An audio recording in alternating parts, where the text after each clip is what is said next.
Buying a property investment abroad can be a scary thing. I mean, why wouldn't it be?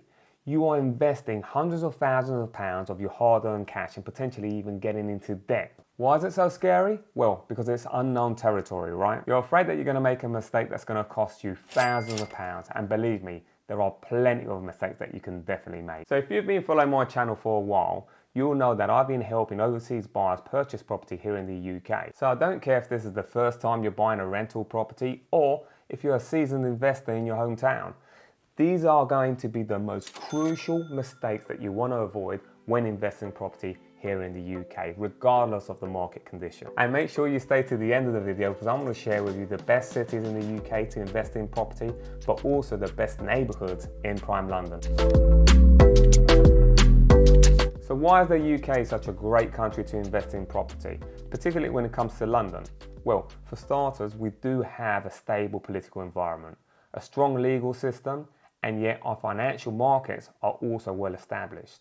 Now, of course, we also go through difficult and challenging market conditions such as COVID, Brexit, recessions, but London particularly has proved time and time again to be very resilient. So first up on my list is ignoring how you're going to finance your property investment in the UK. Now, typically there are going to be two ways that you can finance your property investment here. Number one is going to be cash, and that's going to be assuming that you can have access to that liquidity.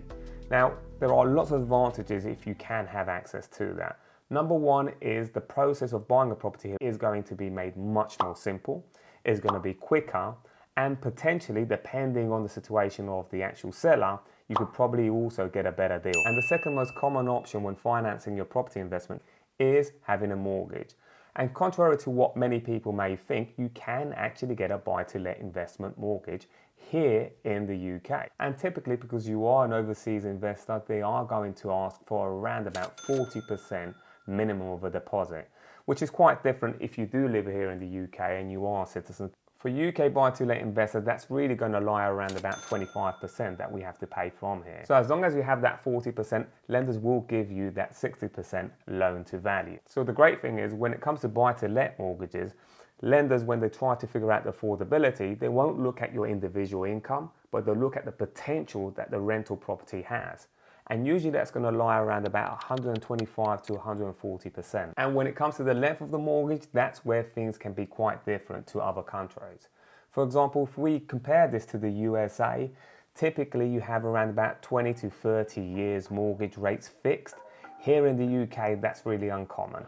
Usually the longest you get around about 5 years, although over the course of the last few years, we're starting to see longer mortgages, but it's certainly not the norm. So in general, when it comes to paperwork for mortgages, you will need, number one, details of your property purchase, photo ID of proof and address of all named purchasers, proof of income, proof of deposit, and a declaration of existing liability. And the second mistake that foreign investors make when buying a property here in the UK is failing to work with a buyer's agent. Now, when you look at countries like the US, they have a great system which is the MLS, which is the multiple listing service. Now, under this software or this portal, you can see all the properties that are on the market under one roof. Unfortunately, in the UK, there is no equivalent. I mean, literally, you have to go into different websites such as Zoopla, Rightmove, On The Market, and even onto individual agents' websites to see a view of all the properties that are on the market. As you can imagine, that can be overwhelming and time consuming. And remember, these listings belong to these agents, so they're working in the best interest of their sellers, which means that they're there to get the most amount of money from you, the buyer. So again, the biggest mistake is failing to work with a buyer's agent. A buyer's agent is there to work in your best interest, and there's a few things they're going to do for you. They're going to save time for you. They're going to potentially also find properties that are off the market, so you're going to have more listings to view. Third, you're also going to have someone working along your side that knows the market and knows the local area. So they're going to be in the best possible position to work on your best interests. Also, the fact that the buyer's making all these inquiries, it means that you get the discretion that you deserve. Imagine you having to call and give all your personal data to 10, 20 different agents. And finally, and certainly not least, a buyer's agent is also going to be in the best possible position to negotiate and get you the best possible price on that property investment. And if you're a foreign buyer wanting to buy a property here in the UK, make sure you follow the link in the description to book an appointment with me. You'll have direct access to my calendar. One of my early business mentors told me, fear God and the tax man. So the next mistake is going to be ignoring taxation considerations. Let's start with income tax. Depending on the country that you actually live in, you may still have to pay tax on top of that income tax. So that's something that you need to have a chat with your tax accountant and find out what the situation is in terms of the legalities between your country and the UK. The second thing is, here in the UK we have something called stamp duty, which is a land tax that you pay upon buying a property. This tax is applied to all residential properties more than £125,000. Additionally, please note that there is a 3% surcharge payable by all investors who purchase property in England or Northern Ireland. That's not their primary residence, including overseas investors. But wait, there's more. There's an additional 3% surcharge is also levied on properties valued between £400,000 and £125,000 if they're bought as a second property. But wait, I'm not finished. Finally, there is a further 2% stamp duty levy payable by overseas investors as of April 2021 on top of the additional rate for all buy-to-let investors. And let's not forget capital gain tax, because let's face it, if you buy a property and you do decide to sell it eventually, you do want to make a profit on that property, and the taxman will want a piece of that pie. This is a tax that you pay on top of the profit that you make. The percentage can be different depending on whether you hold a property as an individual, a trustee, or a limited company. And let's throw in their council tax. I wasn't going to bring this up, but there are properties that sometimes have void periods, and this is something that buy-to-let investors need to take into consideration. The time that there is a void period in the property, the landlord or the owner is responsible for paying that council tax. And finally, that brings us to inheritance tax, and the name is on the tin. When someone passes away, they will have to pay tax on their estate.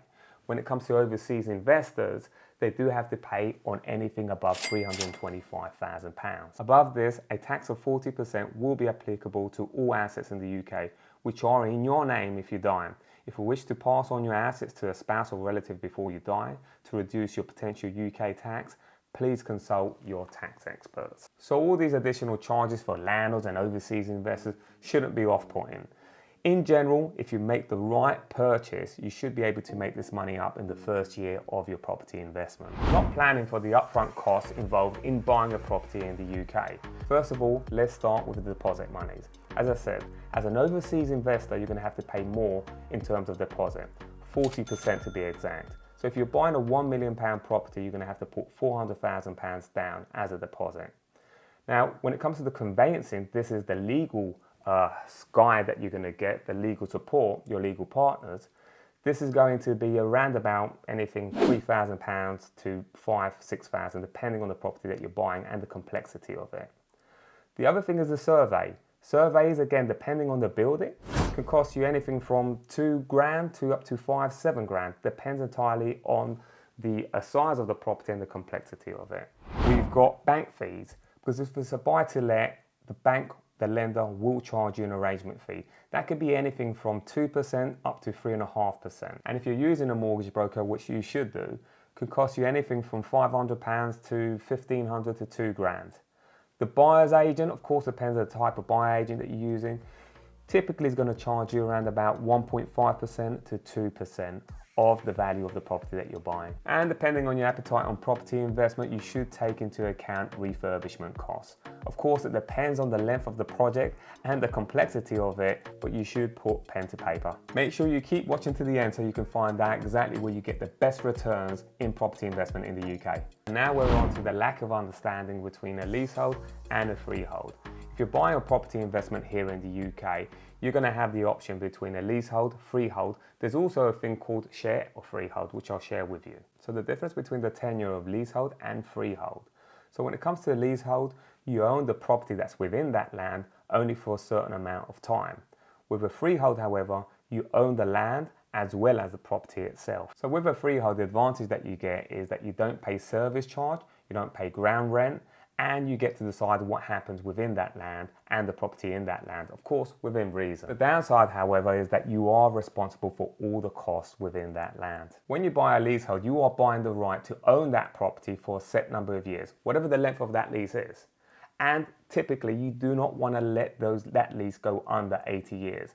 So if you have a lease and it's coming to around about 90 years, you do have the right to extend that lease. Of course, that comes at a cost. Leaseholders also have to pay service charge and ground rent. And if you purchase a flat that's a share of freehold, it means that you will have some outright ownership over the property and its land. This ownership will be shared with other people that also own the share of freehold. And last and certainly not least is going to be overlooking location. Of course, location is what real estate is about. I'm going to share with you a list of cities and I'm going to break that down for you, but I'm also going to break down 3 particular neighbourhoods that are going to be the best buy to let in the current environment, at least as from summer 2023. So the cities and town will be starting with London, right across to Bristol, Great Manchester, Birmingham, Leeds, Liverpool, Newcastle and Sheffield. And yet the star performers for me has got to be London, Birmingham and Manchester. London, of course, historically has always been very resilient and I always bet my money in prime London. I mean, for example, despite market conditions, if we look at the rental properties in prime central London, they grew. In Q2 2023, up 6.6% compared to Q1, to take the annual growth to 12.8%. There were small increases in both the prime inner and prime French, but still there were increases, 4.9% and 8% annual growth respectively. So in general, what do you look for in an area? Well, areas that attract professionals and students. Students is a very big rental market, especially in prime London. And as long as you've got good transport, good infrastructure and safe neighbourhoods, you're always going to have a good property investment. And if you want more further analysis into any neighbourhood or city, make sure you follow the link on the description and you'll have full access to my calendar to book an appointment.